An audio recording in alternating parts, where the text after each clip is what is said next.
踏みしめて進むよ驚きの毎日へ。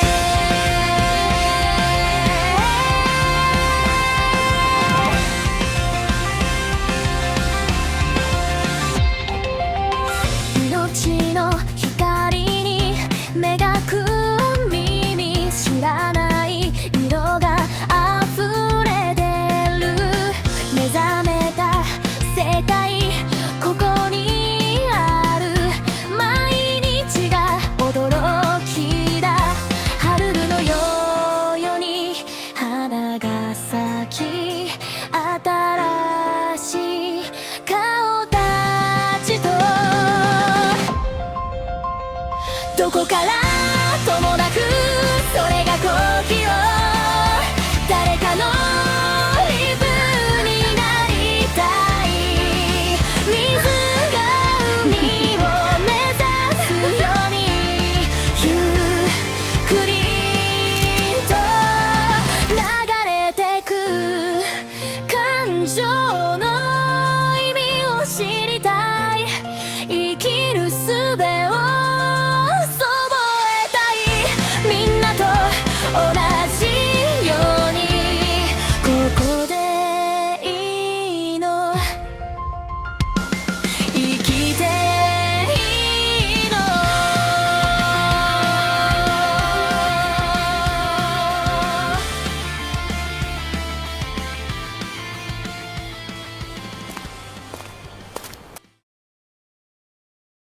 昔々、そんなに昔のことではありません。沙織という若い女性がいました。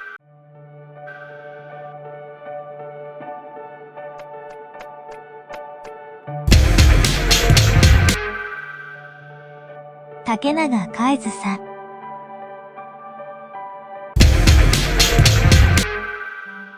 俺だよ。あれ？これに答えてください。あなたは普段出会ったばかりの女の子のスカートの中を覗き込みますか？いや、違う俺じゃないそんなはず。あるわけないだろ。そうでなければ、私の目の色は何色か教えて。私の顔を少しでも見た。今は見ないで。ああ、君のベタ。コイズブルー、こんなに綺麗な色。初めて見たよ。わかりました。今回は許します。スーツケースを持ってきてください。君って誰？どこかで会ったことあるような気がするけど、なんで俺のこと探してたんだよ。私の名前は中村沙織です。以前お会いしたことはございません。あなたのアパートに住むことになったばかりです。よろしくお願いします。なんだと？なんで知らないかは、いい女の子が俺のアパートに住み始めるんだよ。こうして平凡な高校生の人生は複雑に絡み合い始める。彼はこれから起こる出来事に備えられるだろうか。高校の正午、多くの生徒が昼食を食べている。しかし海津はただ静かに勉強できる場所を探しているだけなのだ。海津くん。あかねちゃんか。ごめんなさい。これからはあかねくんって呼ばなきゃ。あなたたち二人は以前から知り合いだったんですか？同じ町の出身なの。海津くん、この町に留学に来るなんて知らなかったよ。ランチを食べる場所をお探しですか？お昼ご飯は持ってきていません。ただ、勉強できる場所を探していただけです。数学はすごく苦手なんです。私たちのお弁当をシェアしませんか？十分すぎるほどありますよ。迷惑をかけたくないんです。そんなこと言わないで。友達は気にしないよ。海津くんはあなたの友達じゃないよ。私はあなたの友達だから、彼の友達でもあるのです。やれやれ。さあ、口を開けてください。あちょっと待って。いや、ありがとう。でも勉強を続けないと。バイバイ。カイズくん、どうかご容赦ください。彼女は良い人です。あなたを怒らせるつもりはなかったのですが、あまりにも不注意な人です。私もいつかお会いできたらいいのにと思っています。はい。カイズの幼なじみが登場。これは新たな物語の始まりとなるのか。沙織のことを知ったとき、何が起こるのか。朝、授業が始まり、生徒たちが徐々に集まってくる前、カイズは生徒会に没収されたスマートフォンを取り戻そうとする。お父さんは私の到着をメールで知らせてくれなかったのですか？授業中に気が散っていたため、スマートフォンを没収されました。すみません。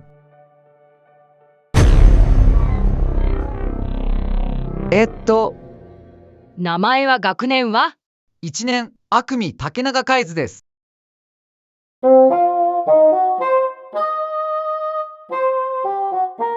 いや、何考えてるんですか？竹永海津、1年。未入学試験の学力検査が高かったからかな。はい、800人中8位、672ポイントです。670点も取ったわ。もしあなたが2年前に受けていたら、私を2位に押し下げていたかもしれないわね。面白いと思わない。勉強の調子はどう？思ったより大変でした。まだペースに慣れていません。よくやったわ、竹永君。あなたには興味が湧いてきたわ。私の名前は三島マイルです。生徒会長を務めています。生徒会の活動時間と会議は、ドアの横の看板に書いてある通り、最後の1時間と放課後だ。今あなたに会うのは例外よ。すみません。看板に気づきませんでした。カイズにとって複雑な状況。生徒会長との初めての出会いは悪いスタートだった。彼はこれ以上問題を起こさずにスマートフォンを取り戻すことができるのだろうか。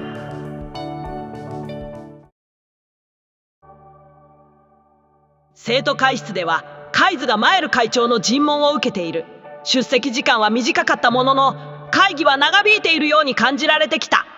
あなた、入学試験の点数が私より高かったからって自分の方が優秀だと思っているのでしょう。試験って毎年変わりますから、同じ点数でも努力や知識が同じとは限りません。赤で比較上の話ですけど、僕の点数が先輩より良かったかどうかは同じ試験を受けてみないと分かりませんよね。面白い答えね、後輩くん。特に私より良い点数を取れたかもしれないなんて言わなかったのは、それを言っていたら耐えられないほどのお世辞になっていたわね。それは分かりませんね、三島先輩。もしかしてそのスマホのためにここまで来たのかしら。あなたって反抗的で誇り高くて、しかも政治的。本当に驚いたわ。こんにちは。本を見つけました。高校の図書館から借りてきた本みたいですね。今日返却期限なんですが、持ってくるべきじゃなかったですか？あらあら、もう彼女ができたの。それで勉強をサボっているのね。彼女なんかじゃないです。これがあなたの邪魔にならなければいいけれど、あなたの学校生活がどうなっていくのか、とても興味があるから、これからもちゃんと見させてもらうわね。罰金を取られないように今日中にあの本を図書館に返さないと。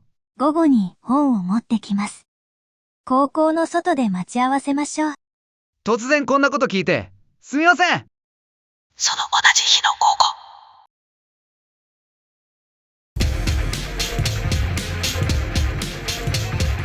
生徒会長が沙織と会っている？でも沙織の表情からしてただの雑談ではないようだ。海中に新たな問題が起こりつつあるのだろうか。午後、生徒たちは学校から帰宅する。しかし校門の外で起きている光景に興味を惹かれ立ち止まる生徒もいる。なんであんなに人が集まってるの？ちょっと見に行こうよ。何が起きてるか気になるし。竹永さん、高校の外部の人間を校内に入れるのは禁止されているのをご存知ですよね。校則は守ってもらわないと困ります。本当にすみませんでした。ルールを破るつもりはなかったんです。でもここってもう校外じゃないですか？あれって海賊くんじゃない？生徒の規律と校則の遵守を管理するのが私の務めです。そして違反の目を事前に積むことこそが予防というものなのです。それに沙織さんから事情は聞いています。彼女に本を運ばせてあんなに歩かせたなんて恥ずかしくないんですか？彼女だって？あ、時間全然無駄にしてないみたいね。あなたは？私たちが幼馴染なんだから。あんた、彼の幼馴染じゃないでしょ。二人とも落ち着いてください。それに竹永さんの彼女に不快な思いをさせるわけにはいきません。彼女じゃないです。勝手なこと言わないでください。幼馴染がいるからって否定しているんでしょう。こんな無垢な二人に一体どんなよこしまな気持ちを抱いているのですか？やましい気持ちなんて全くありません。ただ彼女は僕の彼女じゃないって言ってるだけです。中村さん、説明してください。本当です。私は彼の彼女ではありません。ただ、一緒に住んでいるだけです。自信あったるだよ。彼女と同棲してるんだって。それあんまり助けになってませんよ、中村さん。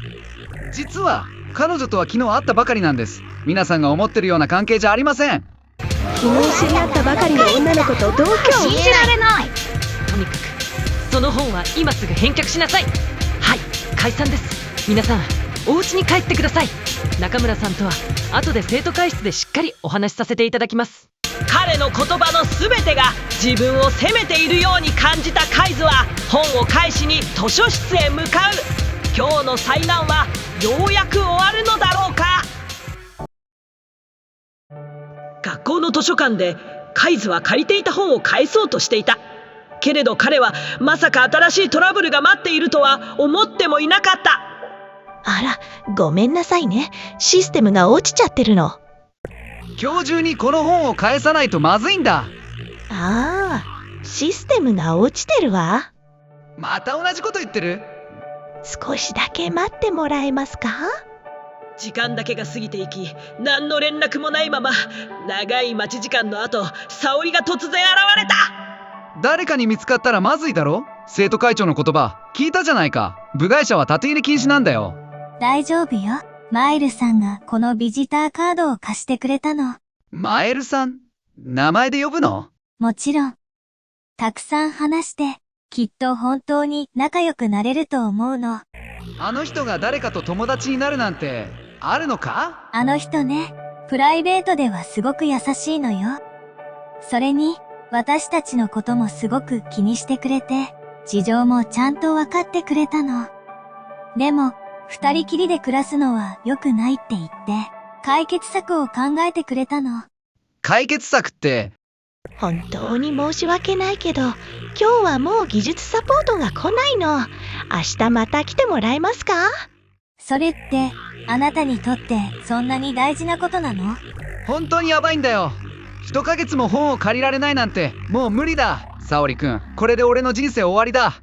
手伝うわ。私が合図するまで、司書さんを机から離れさせて。できるだけ遠くへね。機能していないシステムと図書館の本を返却する締め切り。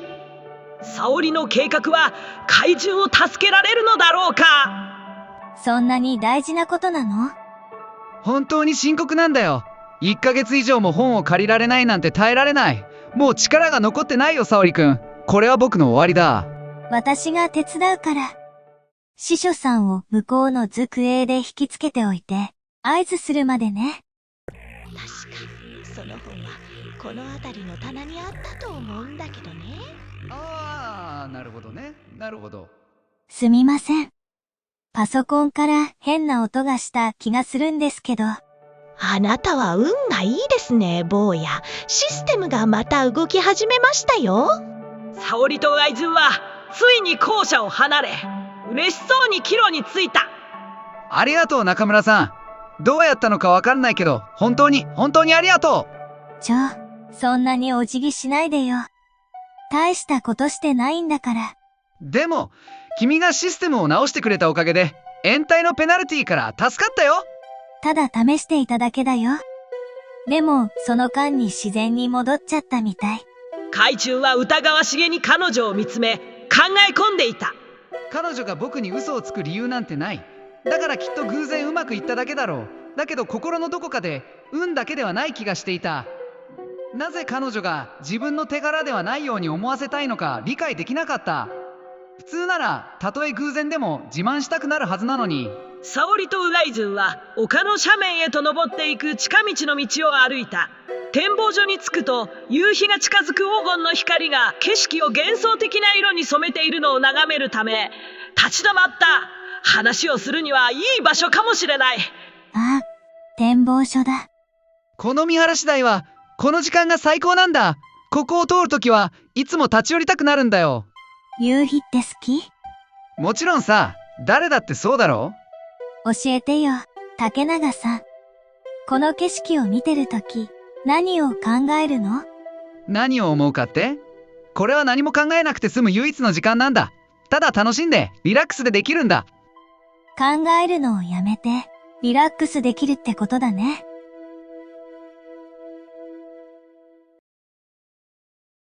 数日間一緒に暮らすうちに沙織と海津の生活は穏やかな調和を迎えていた。少なくともそう見えていた。あ、洗濯してるなんて知らなかったわ。何してるんですか？ちょっとお風呂に入るだけよ。大丈夫？熱はないみたいだけど。中村さん、心配しないでください。元気です。夕飯を作りますよ。ありがとう。それが一番助かるわ。美味しい夕飯が欲しかったの。夕飯、美味しくできるといいな。はーい、今行きます。来たわよ。生徒会長。ただいま。お帰りなさい。ちょっと服を着ないで出てきちゃダメでしょ。この家には男の子がいるんだから。そしてあんた見てんじゃないわよ、この変態。三島さんが一緒にいてくれるなら問題ないよ。むしろ安心だ。息子にも伝えておく。いつも事後報告なんだよ。俺の意見ってそんなにどうでもいいの？はーい、今行きます。隣の人じゃありませんように。てんてんか。やっほー、引っ越してきたよ。君までかよ。もちろん沙織と二人きりで暮らさせるなんて放っておけないし。みんな本気なの？当然でしょ。友達としてあなたのことをちゃんと見てあげなきゃ。私は学校の生徒の規律と行動に責任があるの。あんたが変なことしないように必要なだけ滞在するわ。中村さんはどうしてこれに賛成したんですか？その方が楽しいと思うのよ。人数が多いほど賑やかになるし。いいから早く服着てきなさい。怪獣はこの大きな生活の変化に備えなければならない。彼は果たして安らぎを見つけることができるのだろうか。モールへ出かける前、怪獣の部屋では3人の準備に1時間半が費やされていた。準備できたわ。どう？何か言うことは？無理って、さすがに失礼じゃない？ごめん、本当にみんな綺麗だ。ありがとう。じゃあ次は馬井津くんね。でももう着替えてるけど。それは着替えてるとは言わないわ。論外よ。別に期待してたわけじゃないけど。布団を買いに行くだけだよね。これ馬井津くん、まるでデートに行く前みたいに準備させられてる。茜くん、その服はダメ。ティンティンってダメな気がするだけ。ごめんねワイツくん。でも必要だと思う。正午過ぎ、彼らはモールに到着した。中はすでに人で賑わっていた。先に昼食にしない？いいわ。ちょうど良さそうなお店があるし。お帰りなさいませ。お好きなお席へどうぞ。ここで食べるのよね。メイド喫茶、初めて？ちょっと独特ね。私の趣味ではないわ。その雰囲気が。分かったような顔しないで。あなたも初めてでしょねえ、メイドさんたちの服、気にならない？ちょっと、目を引くというか。そう？私は普通に可愛いと思うけど。お帰りなさいませ。ご主人様、お嬢様、お屋敷へようこそ。ミカ君。すみません。ここでは本名が使えなくて。じゃあ、どう呼べばいいの？猫みゃーです。え？いつから？今日から？ミカさん、これは高校生として感心しない行為よ。今なら注意で済ませることもできるわ。でも、生徒会長、勉強と両立できる仕事、なかなかなくて。イメージの問題なの。でも生徒会長、普通のアルバイトですよ。場所も悪くないし、学校に迷惑がかかるとは思えません。でも知っている生徒に見られる可能性は大わ。もう見られてます。猫みゃー、よろしく。メニューをお願い。メイド喫茶での再会。正しさと現実の間で揺れる空気。そして沙織は静かにこの時間を楽しんでいた。平和なメイドカフェ。ミカがテーブルを離れると、取り残された仲間たちは困惑しながら話し合っている。そこまで厳しくしなくてもいいんじゃないかな、会長。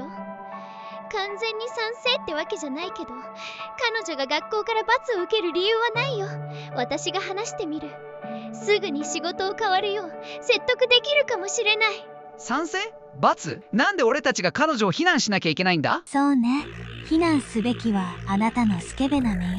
竹永くん、彼女じゃなくて。気になるのは、否定しないよ、この衣装はをかき立てるからね。でも一方で、自分のイメージを活用するのは彼女の権利だと思う。私たちの社会はこれまでずっと女性がすべきことに対して非常に制限的だった。振る舞い方や服装から固定観念で決められた仕事の役割までね。でも今や世界中が機会の平等へと向かっていて、女性は自分にふさわしいと思うことを自分で決められるんだ。女の子にとってまともな仕事じゃないわ。これは彼女のイメージを搾取する虐待よ。だから私たちが彼女を守らなきゃいけないの。虐待なんてどこにもないよ。いずれにせよ、自分の体型を個人的な利益のために活用しているのはミケ自身だ。何も悪いことじゃない。普通の仕事と同じだよ。ただのウェイトレスの仕事と何も変わらない。ちょっとしたコスプレとか加わってるだけさ。会長、カイズくんの言い分も一理あると思います。どう対応するか、もう一度考えてみてください。意見はただの意見よ。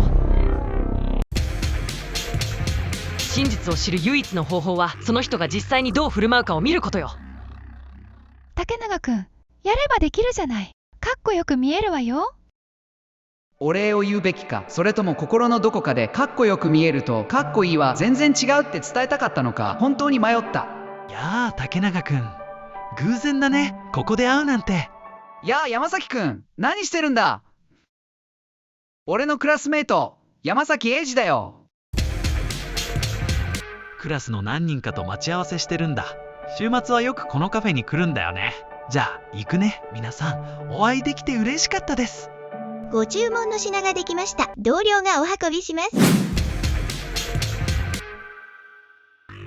生徒会長。かわいい。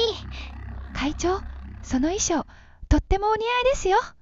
明らかに居心地が悪そうな様子で、生徒会長は同級生たちにメイドとして給仕することになる。これは一体どのような予想外の展開なのか。踏みしめて進むよ。あらあら、生徒会長が服装を激変させて皆を驚かせています。この突然の変身、一体何が理由なのでしょうか。会長が私の仕事を監視するなら制服を着て手伝うことってうちのボスが条件をつけたんです。別に好きでこんな格好してるんじゃないんだから。紅茶のお砂糖はいくつになさいますか？一つでお願いします。かしこまりました。お姫様？それではおいしくな例の魔法をかけますね。もいもいキュン。オムライスでございます、ご主人様。なんとお書きしましょうか？お任せするよ。ご主人様がこうおっしゃってるんだから、今こそポストの約束を果たしてもらうわよ。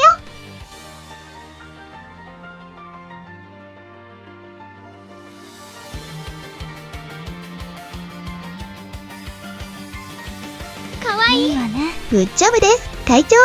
おめでとう、竹永さん。会長があなたにハートをくれたわね。別に特別な意味はないわ。これしか描ける絵がないだけなんだから、他の絵は描けないの。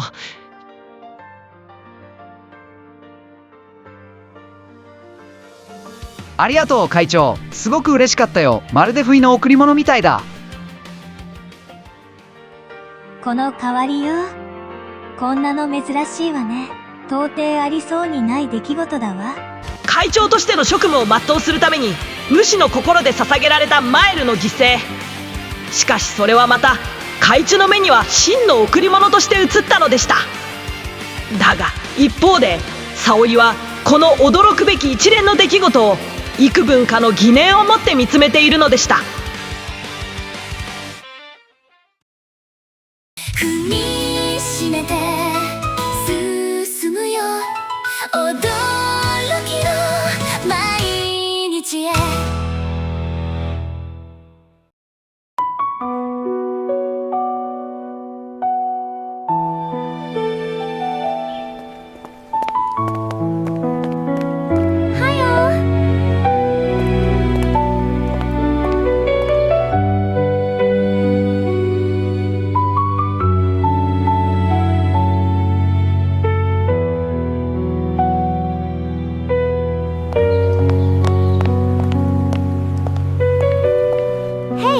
Are you ignoring me? Hi! Who are you? Did you really think you could escape? こすれたわ。